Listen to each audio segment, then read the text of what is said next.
Thursday, August 7th, the United Nations-backed court found Khmer Rouge leaders Khieu Samphan and Nguyen Che guilty of crimes against humanity they committed between 1975 and 1979.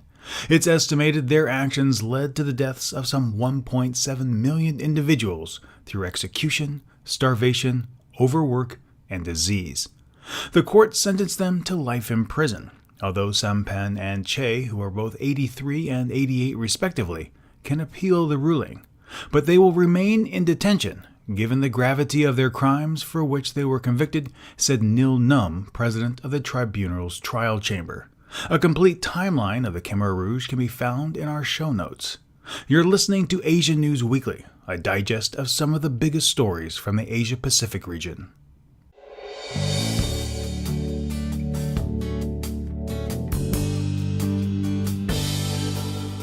Violence in Xinjiang, updates on a major Chinese earthquake, and will North Korea launch an ICBM?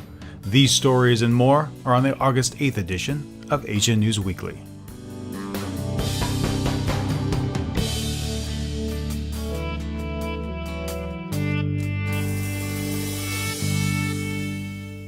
Welcome to Asia News Weekly. I'm your host, Steve Miller. Before we begin with this week's show, I would like to extend a very warm welcome to all of our new listeners from the Korea Times. This week, our first story is from China. On July 28th, the Xinhua news agency says 215 attackers armed with knives and axes were arrested after they stormed a police station and government offices. However, a Uyghur rights group says authorities opened fire on those protesting against a Ramadan crackdown, specifically targeting Muslims. The attacks took place in the towns of Ilixku and Huangdi in the Sache County. It's believed 9 suspected terrorists were killed among 30 police cars that were damaged or destroyed, and dozens of Uyghur and Han Chinese civilians that have been killed or injured. Quote, "This was a serious terrorist attack incident, which has links to domestic and overseas terrorist organizations and was organized, premeditated, carefully planned, and evil," said a statement from the Xinjiang government. The violence has been attributed to Uyghur separatists, and authorities have stepped up security operations in the region, including implementing a year-long crackdown. If the numbers released by Xinhua are true, this amounts to the deadliest attack thus far. The government also announced it will give rewards totaling about 300 million won, which amounts to about 48.6 million US dollars, to those that participated in a recent massive manhunt for fugitive terrorists. The suspects were reportedly planning to wage an attack on a local kindergarten. Quote, "I heard the announcement on a village radio broadcast. It said the terrorists were hiding in the cornfield, and we must help the police find them," said Nurmiment, who would only provide his given name to reporters. "It's our obligation to catch them all. Otherwise, there is no good life for us. We never thought about the reward," he said. That last part I find a little bit dubious, but Xinhua reports that 120 villagers took the government up on their offer despite at least one explosion being set off during the search. In unrelated news but pertinent to Uyghur developments, Ilham Tohti, an ethnic Uyghur economist at Beijing Central University for Nationalities and editor of the UighurBiz.com information website, was formally charged on July 30th with separatism, a crime that carries the death penalty according to Reporters Without Borders. Quote, "The separatism charge has been brought against Tohti at a time of violence in Xinjiang, which the government is trying to blame on separatists, although it is more about demands for the restoration of civic rights and an end to discrimination against the Uyghur minority," said Benjamin Ishmael, the head of Reporters Without Borders Asia-Pacific desk. He continued, "The unfairness of this charge is indicative of President Xi Jinping's strategy and his contempt for human rights and freedom of information and expression. We urge the entire international community to follow the U.S. lead and to demand Tohti's immediate release." In a further attempt to stem violence in the region, China is now prohibiting those with beards from riding buses in the Xinjiang region. Women wearing traditional clothes will also be banned from riding, and the ban even includes those individuals wearing the Islamic star and crescent. Since Uyghurs are Muslim, the measure will mainly affect them, and if passengers don't comply, The police will be called in to deal with the matter. Also last week, a devastating earthquake ripped through China's Yunnan province. If you're following these events in the news, you may see it reported as either a 6.1 or 6.5 magnitude earthquake. The difference between the two numbers is that the magnitude of 6.5 is being reported by Xinhua and the 6.1 is being reported by the United States Geological Survey. This strong quake struck at 4:30 p.m. Sunday local time with a depth of between 10 and 12 kilometers, again varying depending on the reporting agency. The epicenter was in Longtushan, 23 kilometers southwest of the county seat of Ludan. This is the strongest earthquake to hit the Yunnan region in some 14 years. Ma Lia, a resident of Shaotong, told Xinhua news agency that the streets were like a battlefield after bombardment, and she also said that her neighbor's 2-story building has collapsed. The death toll quickly climbed to nearly 400 only 2 days after the geologic event, with over 1,000 sustaining injuries. Current figures place fatalities around 600 and at least 2,400 injured as the search and recovery efforts continued. It's estimated that nearly 250,000 people have been displaced. Xinhua also reported that Premier Li Keqiang made his way to the area to examine the situation. Because of heavy torrential rains, he had to walk over 3 miles to reach the worst-hit village. Some 7,000 rescuers have been deployed to the disaster zone, along with 5,000 or so soldiers, police, and firefighters. At least 12,000 houses have collapsed, and 30,000 more were damaged using conservative numbers. Xinhua puts the numbers much, much higher, saying up to 80,000 homes have been destroyed and 124 homes damaged. Rescue operations are problematic due to heavy rains, preventing access for trucks and helicopters. Many rescue workers have been forced to hand-carry equipment. These environmental conditions simply makes a bad situation worse. Follow Asia News Weekly on Facebook and Twitter for updates on this story throughout the week. Coming up in just a few minutes, the latest between China and Japan.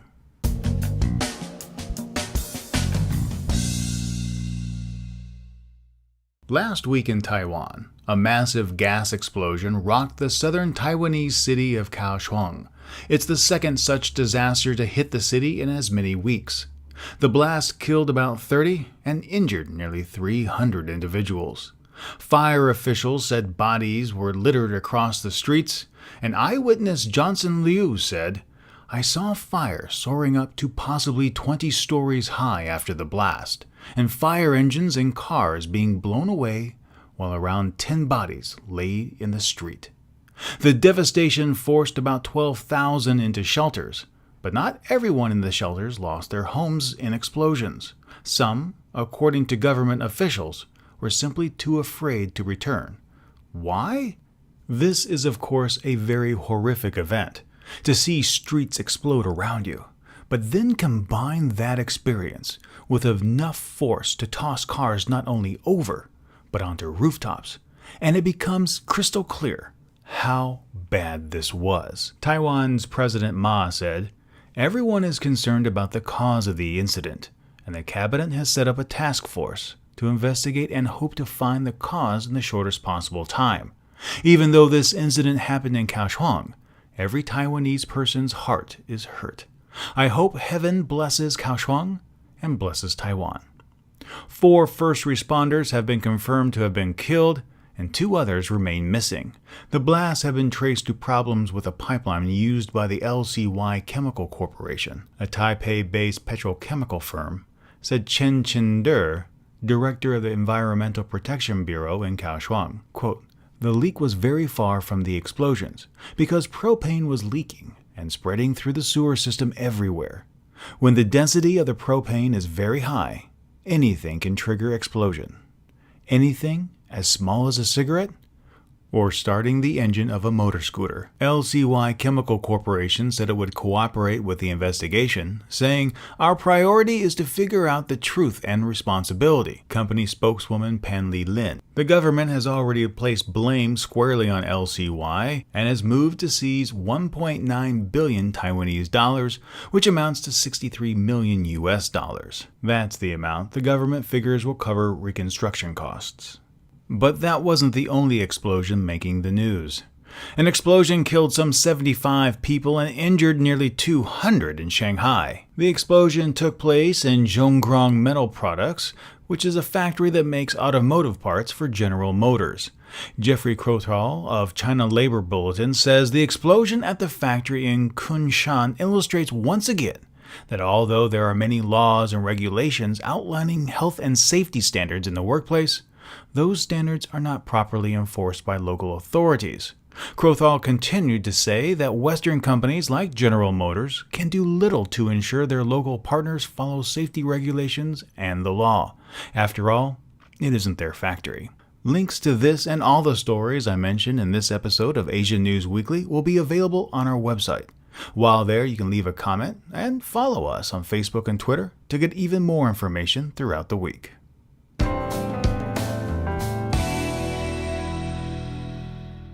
When we look at regional stability, one of the key areas to watch is the East China Sea and the tumultuous relationship between China and Japan.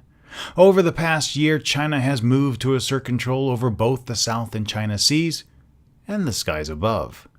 The Chinese Navy has been especially visible, even participating in the U.S.-led RIMPAC military drills, while at the same time spying on them. However, those haven't been the only military drills China has been running.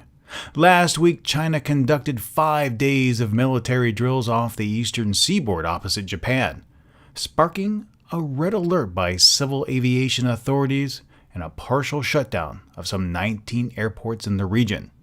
Yang Liu, professor of East Asian Studies at Seton Hall University in New Jersey, said, "They are showing off their military might, and I think that this is psychological warfare."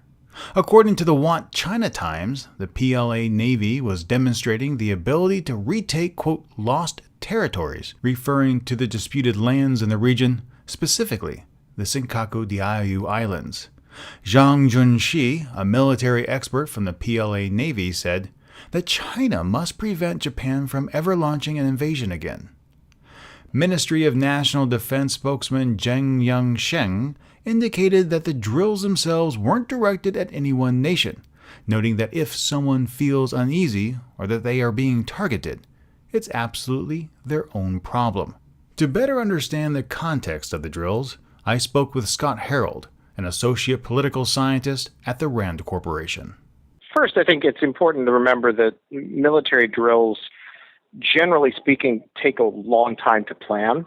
You're bringing hundreds or thousands of people together. They're not thrown together in a very, very short period of time. So I would not think that it's likely that the drills that are being conducted are being thrown together quickly in response to any particular event. But with that said, we've seen tensions over the Senkakus, over the South China Sea for the last several years. And the U.S. and Japan, the U.S. and the Philippines, Vietnam on its own, have all been practicing on their own either efforts to retake islands, amphibious assault capabilities, or simply increasing their maritime situational awareness. And so I think in that sense, you're pointing to the correct backdrop to this exercise, which is everybody in the region is looking and saying, well, I might want to be able to retake islands, or in China's case, I might want to be able to take them away. But, you know, the actual content of what has been happening in the drills, to the best of my awareness, has not really been highly publicized in the mainstream media. I don't think we've seen a lot of visuals of Chinese Marines storming ashore on Chinese offshore islands that might mimic what they would do if they were trying to take the Senkakus, for example, which they have done in the past. They have done exercises in the past that were designed to demonstrate capabilities they might use in a Taiwan assault. Basically, the Chinese and everybody else knows what the problem set is now, and they're all trying to take steps that improve their operational capabilities, at the same time potentially demonstrating resolve, but also not, generally speaking, trying to escalate to a point where something flips beyond control. Last Friday on August 1st, the same day that the drills concluded, Japan named 5 smaller islands in the Senkaku Diaoyu chain. They were among 158 announced that day and published on the Japanese Maritime Policy Department website. The government said that the naming of the islands was meant to raise public awareness that they belong to Japan. Quote, "It's not just about the Senkaku issue. We are conducting a broader review of all remote islands," said Chief Cabinet Secretary Yoshihide Suga. China wasted no time in responding. Quote, "The Diaoyu Islands and their affiliated islets are China's inherent territory, and the Chinese side has already given names to all of them," said China Foreign Ministry spokesman Xinjang. He continued, "China firmly opposes Japan's move, which infringes on China's territorial sovereignty, and its unilateral measures in this regard are all illegal and invalid. Japan is unable to rewrite the fact that the Diaoyus and affiliated islands belong to China." Scott Harold also explained the importance of naming the islets. There has been an effort by the Japanese over the last approximately 2 years to name and incorporate a large number of offshore rocks, islets, reefs, atolls, what have you, because all of the countries in the region are looking at maritime territorial disputes and realizing that the first and kind of primary aspect of ownership is naming and administering. So if you put your name on it, you put it on a map, you've laid down your claim, you submit that to the United Nations, other countries start recognizing it, and then you administer it. And actually, within UNCLOS, not being an international law expert, but my understanding is that really the old phrase is true. Possession really is 9/10 of the law. And if you want to prove that these islets, rocks, reefs, islands, whatever, are yours, the first thing that almost any international court would ask you is, well, who administers them currently and for how long? Which is, of course, one of the major problems for China with the Senkakus. China hasn't had the Senkakus in at least 115 years, and back then it wasn't China, it was the Qing Empire, which was the Manchus. So it's a real tough challenge for any state to try to claim something that they don't administer, and I suspect that logic is part of what's driving the Japanese effort to clarify its own claims and then name them and effectively demonstrate as many aspects of administration as they can. Japan released on Tuesday of this week its annual white paper. In the document, it warned that China's dangerous acts over territorial claims in the East China Sea could lead to unintended consequences in the region and conflict.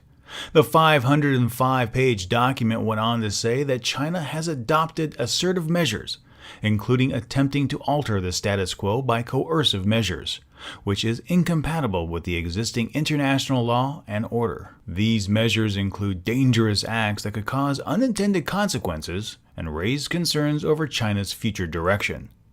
Trying to mend ties, former Japanese Premier Yasuo Fukuda, at least according to the Straits Times, managed to secure a secret meeting with Chinese President Xi Jinping in Beijing. Like South Korea's President Park, President Xi hasn't met with Abe, citing stances on the Senkaku Islands and the Yasukuni Shrine.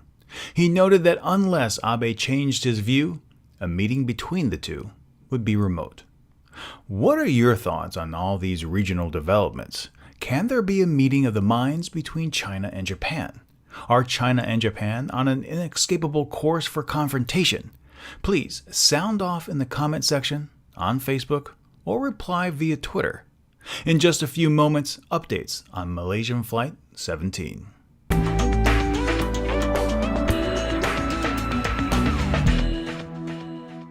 North Korea, never one for wanting to be left out of the news, had a few interesting developments this week.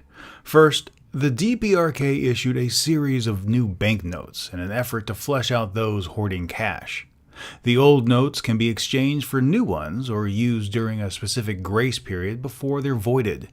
Many purchases are made of the nation's black market, and it's thought that this might disrupt it a little bit and help shine a light on where money really is in this reclusive nation.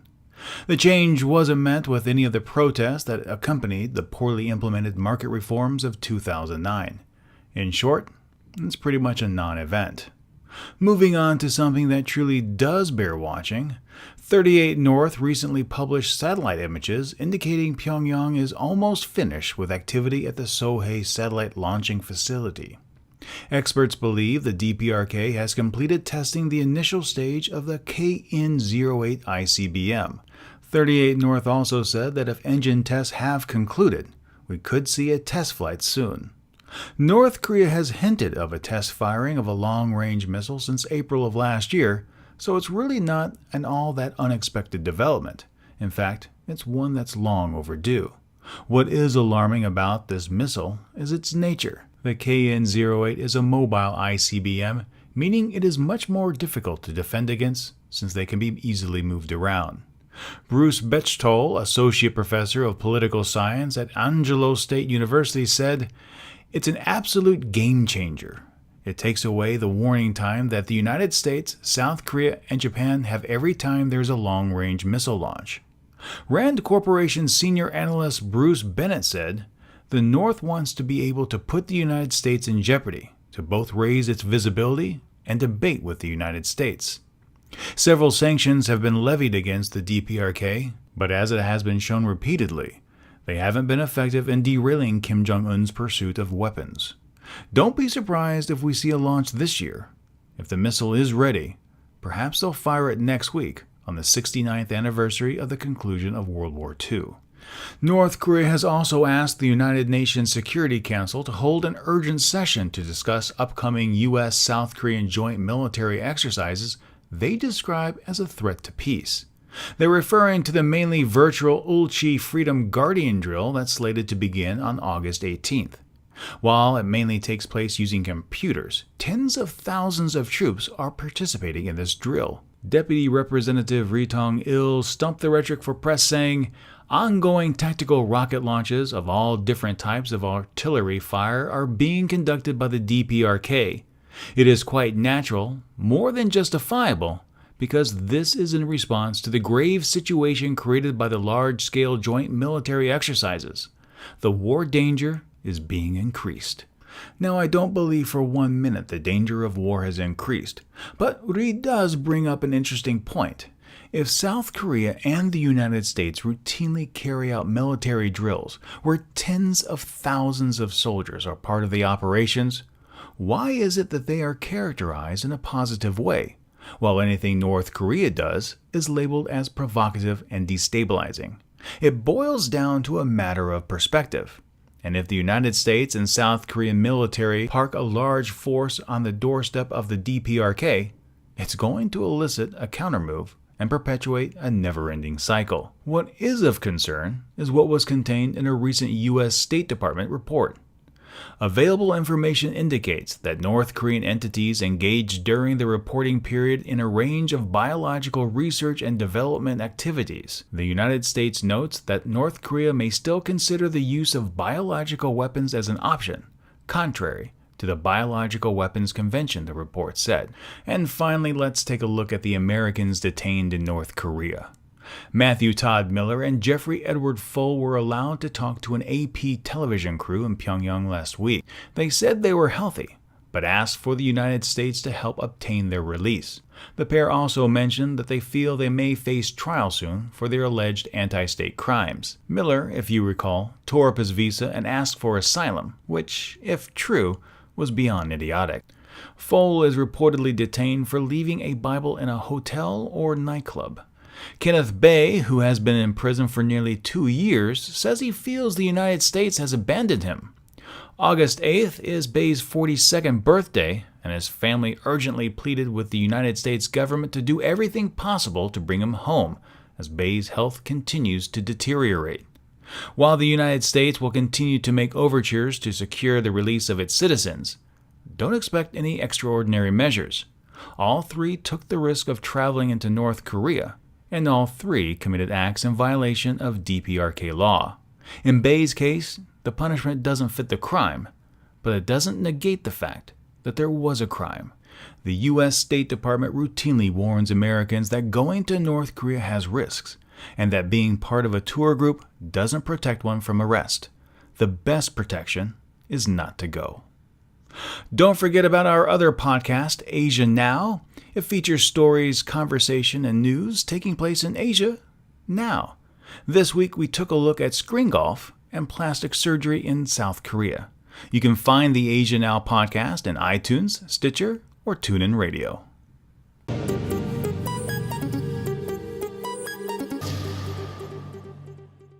In our ongoing effort to provide information, here's the latest summary of news regarding Malaysia Airlines Flight 17. Fighting continues in eastern Ukraine, making it difficult to carry out the morbid task of investigating the downing of the aircraft. For now, mission leaders wish to continue to work unarmed, said Dutch Prime Minister Mark Rutte, even though the Ukrainian government has ratified deals with both the Netherlands and Australia, allowing them to send some 950 armed personnel to secure the crash site. Investigators are still sifting through some 20 square kilometers, finding debris and human remains. Overall, the violence in the region has claimed the souls of over 1,100 individuals. Ukrainian officials say their military is making progress in securing the area, but fighting does continue, a fact that was made all too apparent this week when investigators had to withdraw when safety was compromised. Dutch Prime Minister Mark Rutte also said it doesn't make sense to continue with the repatriation in this manner, speaking about the search for passengers. He continued saying the fighting has made it too unsafe to continue with the search for victims' remains. Analysts warn that fighting is unlikely to end soon. Rebel fighters have fortified their positions in major cities and pledged to fight to the death. Some EU diplomats warned that recent sanctions could actually embolden Putin, convincing him he has nothing to lose now and go all in over the Ukrainian crisis. No further evidence has been released this week indicating who ultimately shot down the aircraft, but the prevailing theory remains that pro-Russian separatists are responsible. Until the area is safe for investigators to systematically comb through the wreckage and conduct a thorough forensic investigation, don't jump to any conclusions as to the exact sequence of events. As more information becomes available, be sure to follow our Facebook and Twitter feeds for those updates.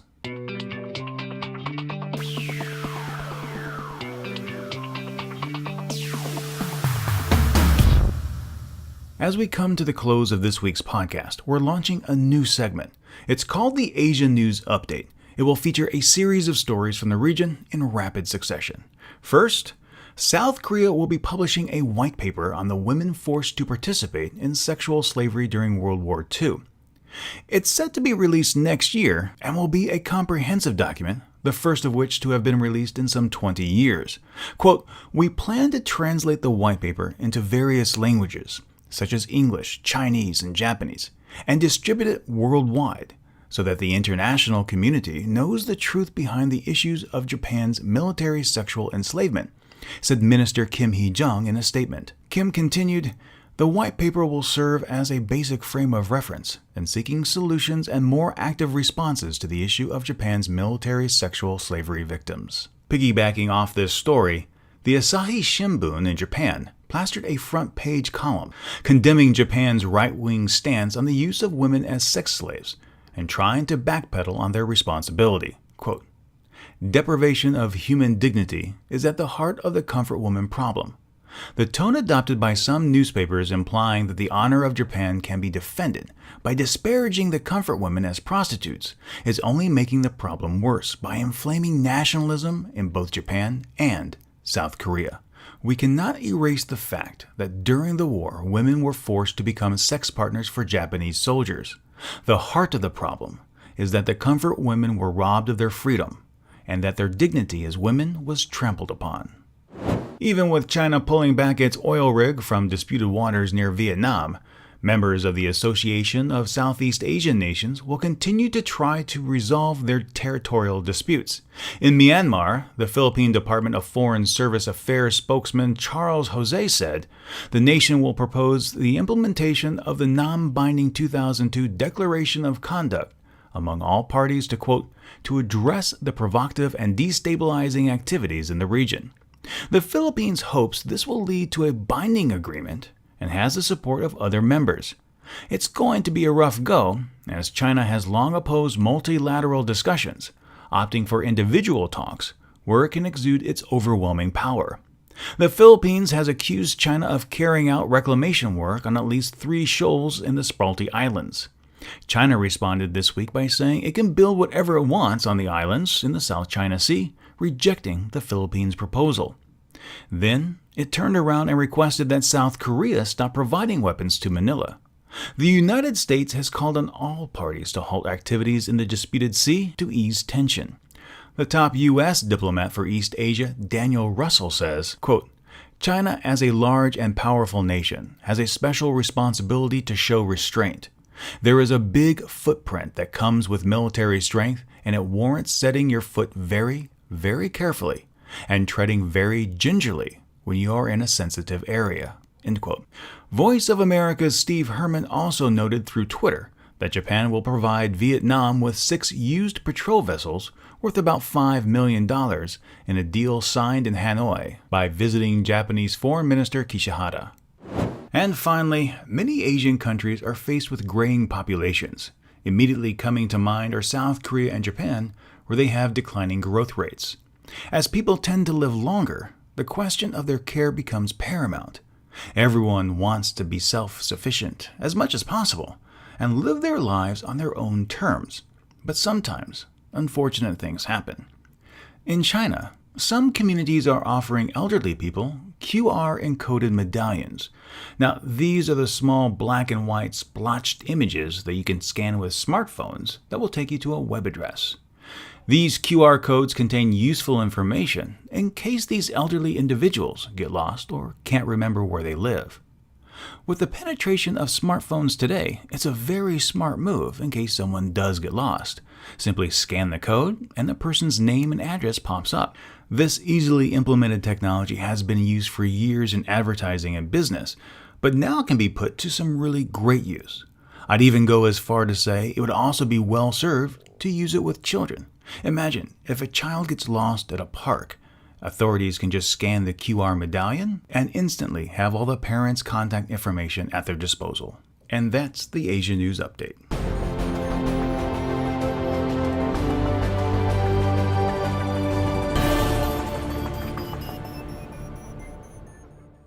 Well, my friends, those are all the stories from this week's episode. But before I go, let's take a quick look at some of the comments that you left last week. First up from Critique Cat, I wouldn't call it a Cold War at all. First of all, Japan is bankrupt. The only thing prompting up their economy is the so-called Abenomics, which translates to printing more money and increasing the debt until they hit a wall like they did during their asset price bubble. China, on the other hand, is growing 7% a year. It has more than 10 times the population of Japan, and all that while it is still developing.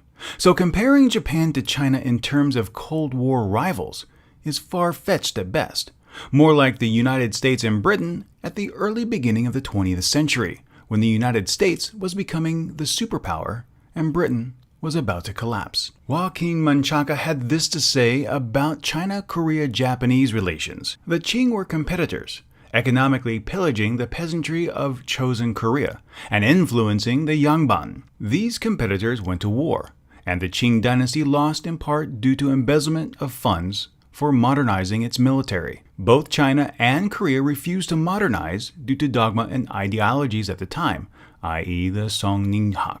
A lot of the current animosity towards Japan is good for the PRC government, as its citizens avoid focusing on problems and corruption caused by the PRC. Those were just two of the amazing comments that were left last week, and I want to thank everyone for taking the time out to leave them either on our YouTube video page, our website, Facebook, or Twitter. I really do appreciate it, and thank you so much for joining in the conversation. And this week, I hope you will also take the time to leave a comment on any one of the stories that we covered. You can leave them on our YouTube video, you can leave them on our website, or you can leave them on Facebook or reply through Twitter. Our Facebook page is Asia News Weekly. That's facebook.com/Asia News Weekly or @Asia News Weekly on Twitter. And if you don't want to share your comment publicly but want to reach me via email, you can do that with questions, feedback, or your comments. Just drop a line to asianewsweekly@gmail.com. You can also find all of our episodes on our website, and you can download them through iTunes, Stitcher, or TuneIn Radio. And if you really enjoyed this episode, please share it with your friends, and don't forget to subscribe so you won't miss the next one. Also, if you use iTunes or Stitcher, I hope you'll do me a huge favor and take a moment to rate and review the show. It's how podcasts get featured. Well, again, thank you so much for joining me this week. Thank you so much for listening. Until next time, for Asia News Weekly, I'm Steve Miller.